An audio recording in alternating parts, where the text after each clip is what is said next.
دیکھیے آپ کے ایک کوشچن کے جواب میں آج کا میں ویلاگ بنا رہا ہوں. ایک خاتون جن کی عمر تقریباً 55 سال کے قریب ہے، انہوں نے مجھے لکھا ہے کہ وہ جب پورا دن بھر کام کرتی رہتی ہیں، وہ سیڑھیاں چڑھتی ہیں، اترتی ہیں، ان کی ٹانگوں میں کوئی تکلیف نہیں ہوتی، لیکن جو ہی وہ رات کو سونے کے لیے پلنگ پہ لیٹتی ہیں تو ان کی ٹانگوں میں عجیب سی بے چینی، درد کی کیفیت، بعض اوقات ہلکی ہلکی ٹیسیں، اور پھر دل چاہتا ہے کہ میں ایک ٹانگ کو کبھی ادھر رکھوں، کبھی میں ادھر رکھوں، تو ایک عجیب سی بے چینی مجھے پیدا ہو جاتی ہے، اور اس کی وجہ سے پھر میں سو نہیں سکتی.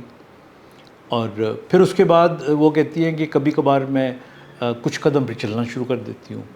اگر میں کمرے سے باہر کے نکل کے ٹی وی تک جاؤں اور واپس آؤں، پھر آ کے لیٹوں تو کچھ بہتر ہو جاتی ہوں، لیکن کچھ دیر کے بعد پھر مجھے تکلیف شروع ہو جاتی ہے، بے چینی شروع ہو جاتی ہے.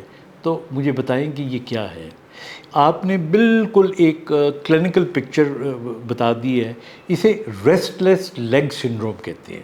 یہ ریسٹ لیس لیگ سنڈروم یہ باقاعدہ ایک کنڈیشن ہے، اور اس کنڈیشن کے اندر باقاعدہ ہمارے برین کے اندر ایک آپ نیورو ٹرانسمیٹر کہہ سکتے ہیں، اس کی کمی ہوتی ہے.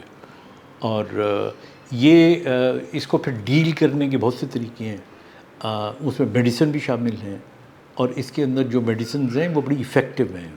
وہ یعنی نیند کی دوائی نہیں دیتے، بلکہ ہم وہ جو کمی ہوتی ہے اس کو پورا کرنے کی میڈیسن دیتے ہیں.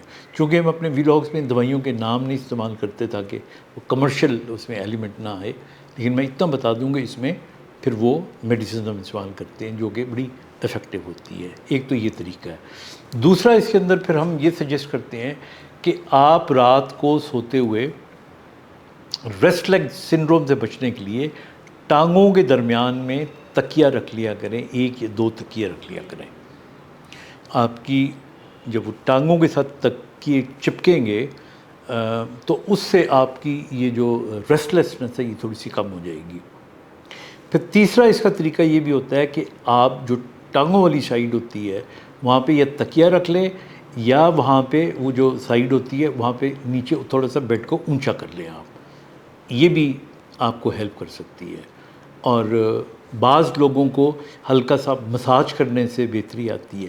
اب اس میں دیکھیے بہت سے ایسے ٹوٹکے ہوتے ہیں جو ہم دیسی ٹوٹکے کے طور پہ استعمال کرتے ہیں.